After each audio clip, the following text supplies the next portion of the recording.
Hello everyone, welcome to learning R. आज का हमारा विषय है हड़प्पा सभ्यता, जिसे हम हड़प्पन सिविलाइजेशन और इंडस वैली सिविलाइजेशन के नाम से भी जानते हैं। इस पे ऑलरेडी मैंने 2 लेक्चर दे दिया है। अगर जिन लोगों ने पीछे का लेक्चर नहीं देखा है, पहले आप उसे देख लें ताकि ये आपको बेहतर समझ में आए। तो हम क्या क्या पढ़ चुके हैं, पहले उसको डिस्कस कर लेते हैं। हम प्रमुख शहर पढ़ चुके हैं हड़प्पा सभ्यता के, जीवन निर्वाह के तरीके हम पढ़ चुके हैं। मोहनजोदड़ो एक नियोजित शहरी केंद्र के बारे में हम पढ़ चुके हैं। नगर निर्माण योजना हम जान चुके हैं हड़प्पा सभ्यता का। मोहनजोदड़ो की जल निकासी प्रणाली हमने जान लिया है। आज हम जानेंगे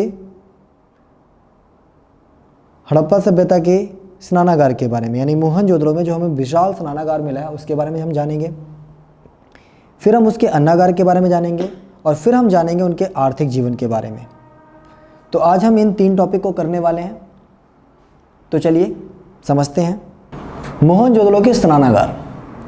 तो अगर हम मोहनजोदड़ो के स्नानागार की बात करें तो बहुत ज़्यादा विशाल था और इसे मोहनजोदड़ो के यानी कि उसके दुर्ग के टीले में हमें मिला हड़प्पा सभ्यता के।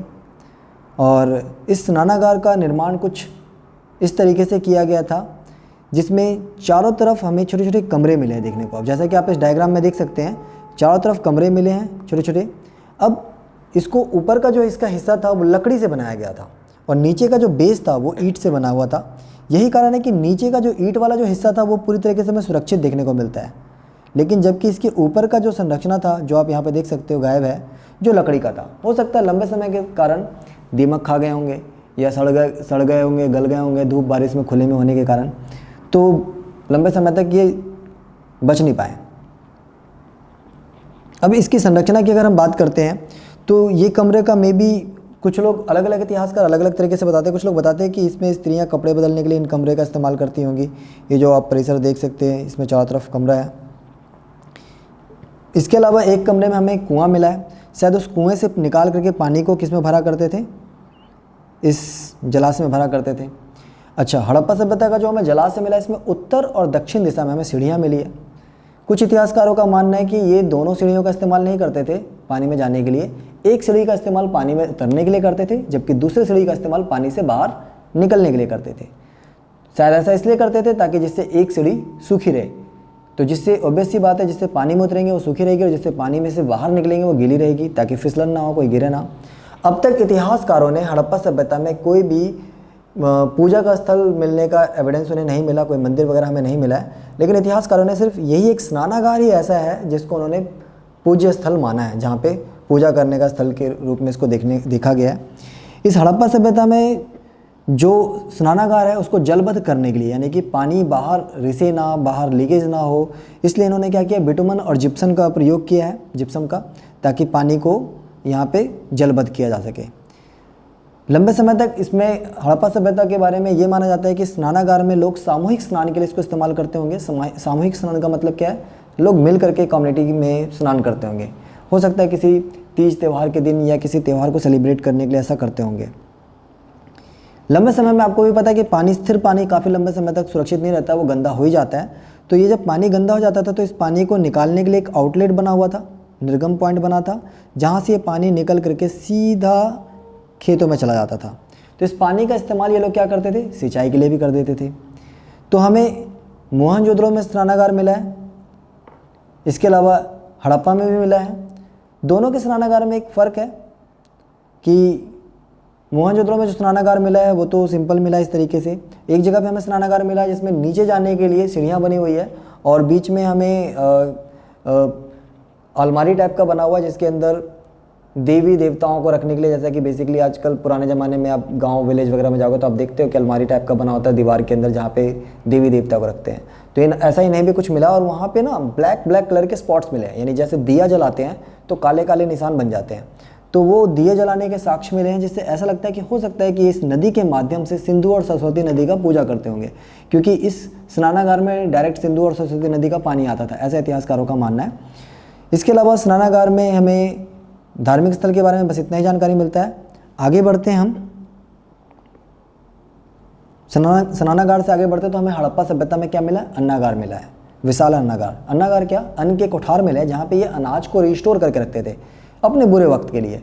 जैसे बुरा वक्त अगर आ जाए, कभी अनाज का उत्पादन ना हो, अकाल पड़ जाए, सूखा पड़ जाए, तो ये इस अनाज का इस्तेमाल कर सकें। तो मोहनजोदड़ो के अनागार, मोहनजोदड़ो की सबसे बड़ी संरचना, यानी सबसे बड़ी संरचना अनाज रखने के कोठार है, जो 45.71 मीटर लंबा, ये इसकी लंबाई है, और 15.23 मीटर चौड़ा है। हड़प्पा के दुर्ग में 6 कोठार मिले हैं, जो ईंटों के चबूतरे पर 2 पातों में खड़े हैं। यानी जो ईंटों के चबूतरे पे हम देखें तो 2 पार्ट्स में ये बने हुए हैं।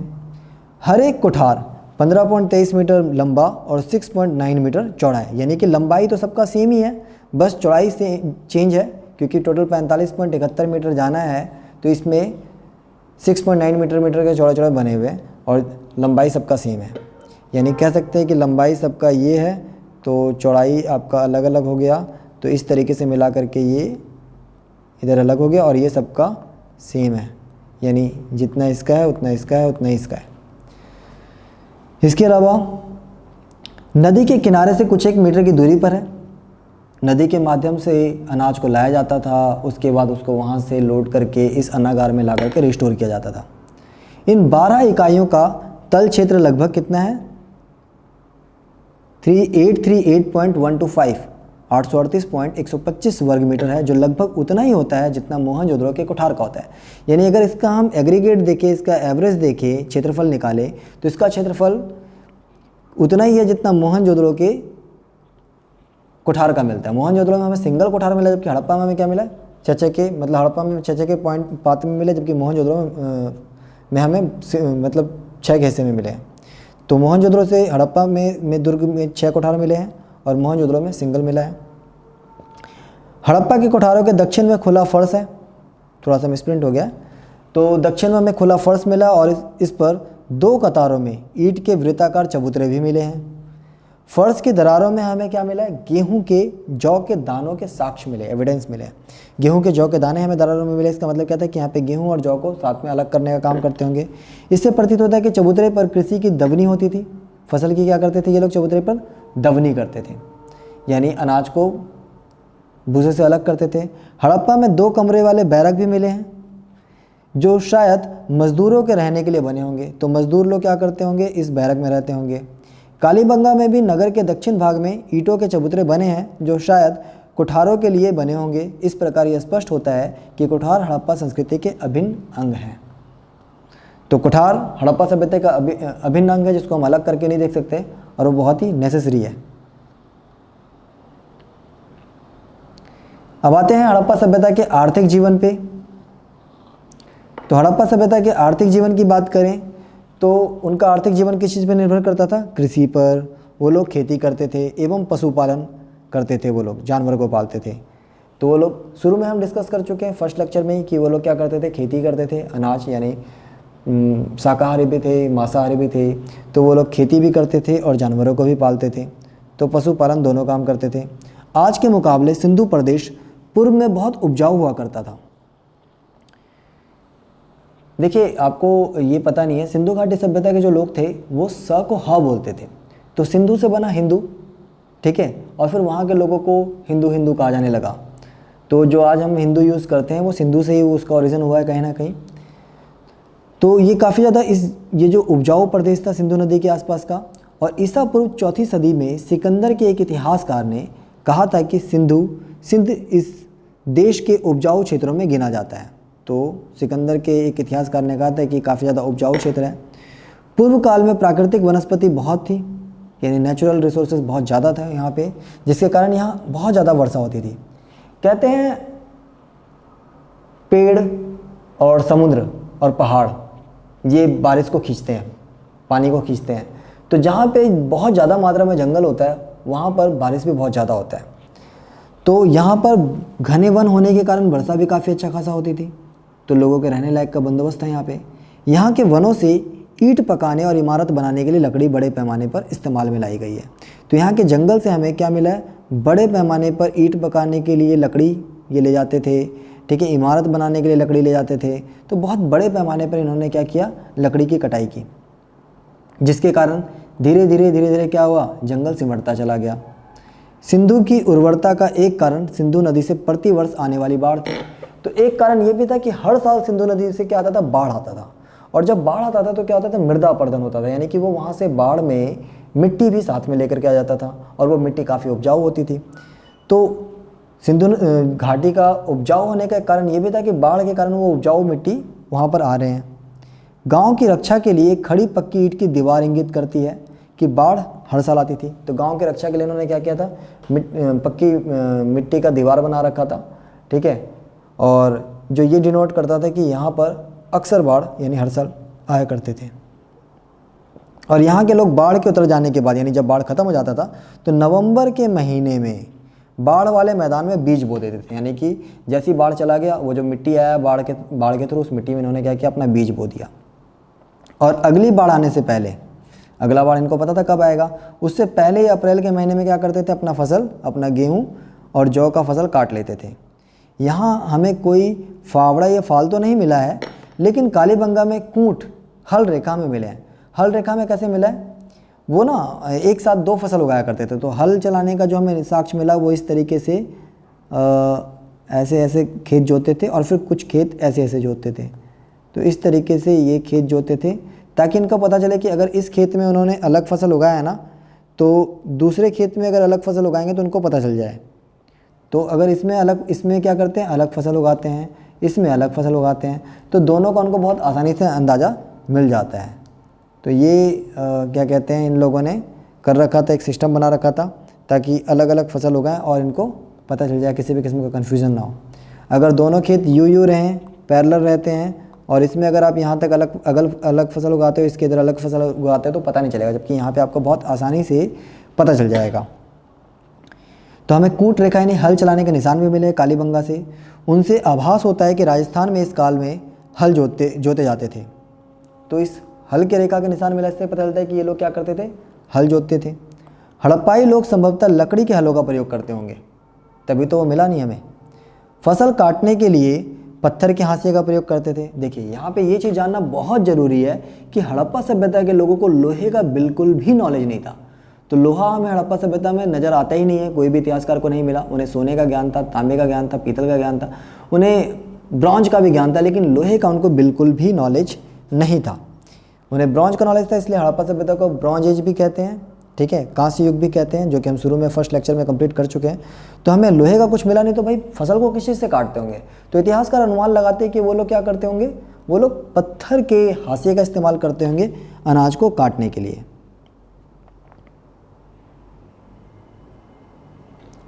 अच्छा, सिंधु घाटी सभ्यता के लोग गेहूँ, कौन कौन सा फसल उगाते थे, गेहूँ, जौ, राई, मटर, ज्वार आदि अनाज पैदा करते थे। वे दो किस्म की गेहूँ पैदा करते थे। बनावली में मिला जौ उन्नत किस्म का है, बहुत ही बेहतरीन किस्म का हमें, यानी कि देखो इनके पास बहुत सारे उसकी भी नॉलेज है, फसलों के बीजों के बारे में जानकारी है। अब बीज भी ये कई किस्म का यूज़ कर रहे हैं, एक बहुत बेहतरीन क्वालिटी का बीज है, तो हमें बहुत उन्नत किस्म का बीज हमें बनावली में मिला है। इसके अलावा वे तिल भी उगाते थे, सरसों भी उपजाते थे। सबसे पहले कपास भी यहीं पैदा की गई है, हड़प्पा सभ्यता में ही। अच्छा, आगे बढ़ते हैं। इसी के नाम पर यूनान के लोग इसे सिंडन कहते थे। तो हड़प्पा सभ्यता में कपास का उत्पादन काफ़ी ज़्यादा होता था। कपास के उत्पादन के कारण ही यूनान के लोग इसको क्या कहते थे, हड़प्पन सिविलाइजेशन को सिंडन भी कहते थे। तो एक और नाम हो गया सिंडन। अभी हमने कितने नाम देखा, हड़प्पा सभ्यता, सिंधु घाटी की सभ्यता, Harappan civilisation, Indus valley civilisation, और एक सिंडन आ गया। इसे कांस्य युग भी कहते हैं। तो बहुत सारे नामों से इसे जाना जाता है। हड़प्पा एक कृषि प्रधान संस्कृति थी, यानी ज़्यादातर यहाँ पे क्या करते थे लोग, खेती किया करते थे। पर यहाँ के लोग पशुपालन भी करते थे, यानी जानवरों को भी पालते थे। तो खेती प्रधान था, लेकिन साथ में ये लोग जानवर को भी पालते थे, उससे इनको मांस, दूध, ठीक है, चमड़ा वगैरह मिल जाया करता था। इसके अलावा अब ये लोग कौन कौन से जानवर पालते थे, बैल, भैंस, बकरी, भेड़ और सूअर पाला जाता था। हड़प्पाई लोगों को हाथी तथा गैंडे का भी ज्ञान था। मोहरों पर किए गए रेखांकन, यानी देखो हड़प्पा सभ्यता के लोगों को हाथी का भी नॉलेज था और गेंडे का भी ज्ञान था। मोहरों पर किए गए रेखांकन तथा मणमूर्तियाँ, जो मणमूर्तियाँ हैं, यह इंगित करती है कि वृषभ बैल के विषय में भी जानकारी थी। तो हड़प्पा सभ्यता के लोगों को किस चीज़ की जानकारी थी? वृषभ की जानकारी थी, यानी बैल की जानकारी थी। क्योंकि हम हड़प्पा सभ्यता से कुछ टॉय मिले हैं, कुछ खिलौने ऐसे मिले जिसपे वृषभ बैल बने हुए थे। मैं आपको दिखाता हूँ कि वो कैसे थे। तो आप स्क्रीन पे देख सकते हैं हड़प्पा सभ्यता के लोग इस तरीके के वृषभ का, हमें हड़प्पा सभ्यता से इस तरीके के वृषभ के कुछ टॉय मिले हैं, जिससे पता चलता है कि उन लोगों को वृषभ के बारे में भी जानकारी थी। आगे बढ़ते हैं। तो वृषभ के विषय में जानकारी थी और इस आधार पर पुरातत्वविद यह मानते हैं कि खेत जोतने के लिए, यानी कि खेत जोतने के लिए वो क्या करते हैं? जानवर के ताकत का इस्तेमाल करते हैं, यानी वृषभ बैल का प्रयोग करते थे खेत की जुताई करने के लिए। तो वृषभ बैल का प्रयोग होता था खेत की जुताई करने के लिए। साथ ही चोलिस्तान के कई स्थलों और बनावली हरियाणा से मिट्टी से बने हल के प्रतिरूप मिले हमें। तो मिट्टी से हमें हल के क्या मिले? प्रूफ मिले, जिससे ये पता चलता है कि वो लोग हल का भी इस्तेमाल करते थे। इसके अतिरिक्त पुरातात्विदों को कालीबंगन यानी राजस्थान नामक स्थान पर जुते हुए खेत के साक्ष्य मिले हैं, जो आरंभिक हड़प्पा स्तरों से संबंध है, जो हड़प्पा से मैच करते हैं, उस काल पीरियड के हैं। और इस खेत में हल रेखाओं के दो समूह एक दूसरे को समकोण पर काटते हुए मिलते हैं। जैसा कि मैंने आपको यहाँ पे दिखाया था, खेत के दो समूह हमें मिलते हैं जो एक दूसरे को समकोण पे काटते हैं, जो कि यहाँ से और यहाँ से देखें तो 90 डिग्री का कोण बनता है। तो एक दूसरे को समकोण पर काटते हैं विद्यमान थे, जो दर्शाते हैं कि एक साथ दो अलग अलग फसलें उगाई जाती थी। अधिकांश हड़प्पा स्थल अर्धशुष्क क्षेत्रों में स्थित है, जहाँ पे एवरेज बारिश का मौसम भी है और एवरेज सूखा एटमॉस्फेयर भी है, जहाँ संभवतः कृषि के लिए सिंचाई की आवश्यकता पड़ती होगी। ज़्यादा बारिश नहीं होती तो उनको खेती कैसे करेंगे? सिंचाई से करेंगे। अब सिंचाई के लिए पानी कहाँ से लाएंगे भाई? तो अफगानिस्तान में हमें शोतुरघाई नामक हड़प्पा स्थल से नहरों के कुछ अवशेष मिले। तो ये क्या करते थे? पानी नहरों से लेके आते थे। अब क्या है कि मान लीजिए यहाँ पे नदी है और आपका खेत इतना दूर है, तो यहाँ से पानी यहाँ कैसे आएगा? तो ये लोग क्या करते थे? नहर बना करके पानी को इस तरीके से मोड़ के लिए आते थे, जिसके कारण क्या होता था कि पानी का फ्लो ऑटोमेटिक इन नहरों से होते हुए इनके खेत तक पहुँच जाता था। अब इस तरीके से ये क्या करते थे? अपने खेत में जुताई कर लेते थे और पानी की सिंचाई का भी ऑप्शन हो जाता था। तो हमें इस चीज़ का सबूत कहाँ मिला? अफ़गानिस्तान में एक जगह है शोतुरघाई नाम, हड़प्पा स्थल से नहरों के हमें कुछ अवशेष मिले हैं, परंतु पंजाब और सिंध में नहीं मिले हैं। हो सकता है कि भाई वहाँ पे होगा, लेकिन लंबे समय के दौरान क्या हुआ होगा? वो गाद से या कीचड़ से भर गया होगा, तो हमें कहाँ से मिलेगा? ऐसा संभव है कि प्राचीन नहरें बहुत पहले गाद से भर गई थी।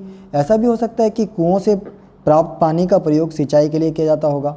तो पानी का प्रयोग किस लिए करते होंगे? सिंचाई के लिए। तो हो सकता है कि ये क्या करते होंगे? खेत के आसपास भाई कुआं गड्ढा खोद देते होंगे और कुएं से पानी निकाल करके सिंचाई करते होंगे। तो ये भी हो सकता है। कहीं कहीं पे जहाँ पे नहर का ऑप्शन उनके पास अवेलेबल है, नहर से करते होंगे, और जहाँ पे नहर नहीं है वहाँ पे क्या करते होंगे? कुएं का इस्तेमाल करते होंगे सिंचाई के लिए, क्योंकि पानी तो कुएं से भी उनको मिल जाएगा। इसलिए अतिरिक्त धौलावीरा, जो कि गुजरात का स्थल है, में मिले जलाशयों का प्रयोग संभवतः कृषि के लिए जल संचयन हेतु भी किया जाता होगा। तो ऐसा भी मानते हैं कि क्या करते थे? जलाशय, यानी कि खेत के आसपास क्या करते थे? इन लोगों ने जलाशय बना रखा होगा इस तरीके का, जिसमें पानी को रिस्टोर करके रखा जा सकता है, यानी तालाब टाइप का, जहाँ पे बारिश का पानी ठीक है जमा हो गया और उस पानी से निकाल करके आपने अपने खेतों में सिंचाई कर लिया। अब इसके अलावा नहरें, हमें नहर के भी वो मिले हैं, कुएं और जलाशय सिंचाई के प्रमुख स्रोत है। तो 3 स्रोत हो गए। एक तो नहर, जो कि हमें कहाँ मिला? अफ़गानिस्तान में मिला है, और अंदाज़ा लगाते और भी जगह होगा लेकिन नष्ट हो गया होगा। हमें कुआं मिला है, तो कुएं से भी सिंचाई कर सकते हैं, क्योंकि हड़प्पा सभ्यता के लोगों को कुएं का तो काफ़ी नॉलेज था, क्योंकि मोहनजोदड़ो से हमें कितने 700 के लगभग में कुएं मिले हैं। तो कुएं से भी पानी निकाल के सिंचाई करते होंगे, या फिर वो लोग जलाशय बना के रखते होंगे यहाँ से। तो इनके पास ये 3 विकल्प थे, नंबर 1 नहर, नंबर 2 कुआं और नंबर 3 जलाशय। तो इससे वो सिंचाई कर सकते थे। तो आज के लिए इतना काफ़ी है। मिलते हैं नेक्स्ट वीडियो में। धन्यवाद।